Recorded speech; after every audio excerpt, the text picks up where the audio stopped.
Welcome back to Trader Talk with me, your host, Dan Worth, and I'm joined once again by Will Gunn, ahead of an exciting final England versus South Africa test. Will, how are things your end? Yeah, really good. Thank you, mate. Good stuff. As I said, England v South Africa, the decider. It's been a series of two halves, really, with England smashing the second test and South Africa doing the first one by both teams winning by an innings plus. Do you see this final test being a closer affair or more of the same? Yeah, I think kind of the way that England are playing at the minute, it does seem to be a kind of a boom or bust style of play. I do think that even though the prices do say that England are quite decent favourites, that we still should be in for a good test. I think that it could go either way. Yeah, it's hard to disagree with you. And as you said, the boom or bust quote there is pretty good. It makes for good cricket, and for neutral fans out there, it's great to watch. So the first player that I wanted to bring up that's been in pretty good form is Jimmy Anderson. I mean, the guy just seems unstoppable and kind of age is not a thing for him. Firstly, how long do you think he can keep this up for?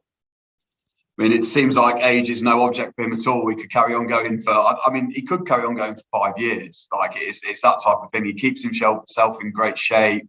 He does all of the right things off the pitch.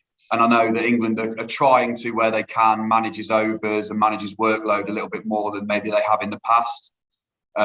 Maybe like things like the resurgence of Ollie Robinson might help him with that as well. If he ends up meeting his full potential and takes some of the pressure off Anderson a little bit, then that means he won't have to bowl as many overs. The pressure won't be on him as much, and it should elongate his career a little bit. Great. Yeah, I mean, I'm hoping for my sake that he does continue to go on for 5 years because it's just absolutely amazing to watch. So if I'm looking to kind of get with Anderson for this final test, what sort of markets should I be looking for? Yeah, so you can back him in the top England bowler market at 9-4, and that's a first innings only market.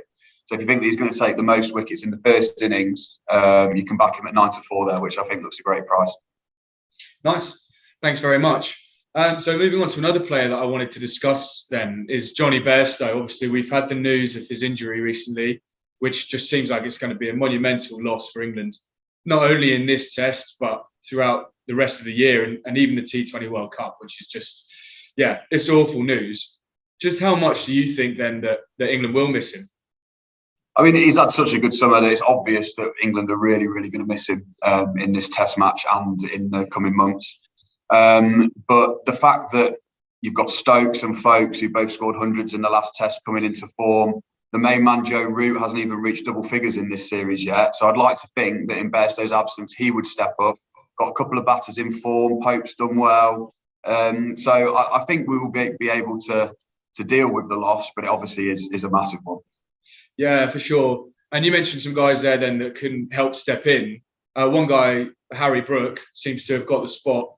What do you think? Can he come in and make a decent impact? His first-class record's been really good. He's clearly got a lot of talent. My main worry with Brook for this test match is that since the start of July, he's solely been playing T20 cricket, not played that many games at all, really. He's kind of been on and off carrying drinks.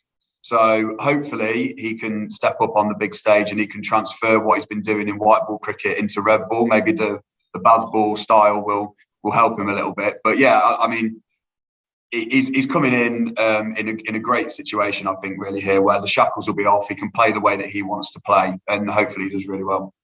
Yeah, I think you hit the nail on the head there, and I personally don't really see it as much of an issue that he's been focusing on T20 because, as you said, that seems to be when England are at their best in the Test format at the moment. Is just sort of smashing it all over the place. So, it should be exciting to watch him anyway. And we mentioned the World Cup as well. Then let's just touch upon that. How much do you think Bairstow's absence will impact England's chances? I see they're still 7-2 to win the tournament. But what do you make of that? Do you think that will get a bit longer, or do you think that's still fair? Yeah, I actually think that he's going to be a bigger loss for the World Cup team than he is for this Test match. I think it's absolutely massive. Even though we have got a lot of names being bandied about of people who can come in and replace him and open and do stuff like that. Because unfortunately, it was on the morning of the day we found out he got injured. He'd been announced that he was going to open after Roy had been dropped. And then you just kind of think, who could come in and replace him and do what Johnny Bairstow does. He's done so well for England in white ball for such a long time now that it's going to leave a massive, massive hole in the side. And I think that England have been on the drift a little bit, but I think by the time the tournament comes around, I could see them drifting quite a bit more. Yeah, it'll be interesting to watch. And maybe it might work in their favour if they continue to drift. The pressure's off a little bit, but we'll have to see. Cool. Well, that's it for today then. It's just the third and final test to look forward to. Thank you very much for your time, Will.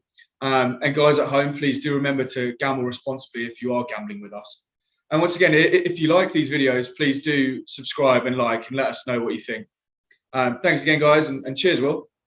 Cheers.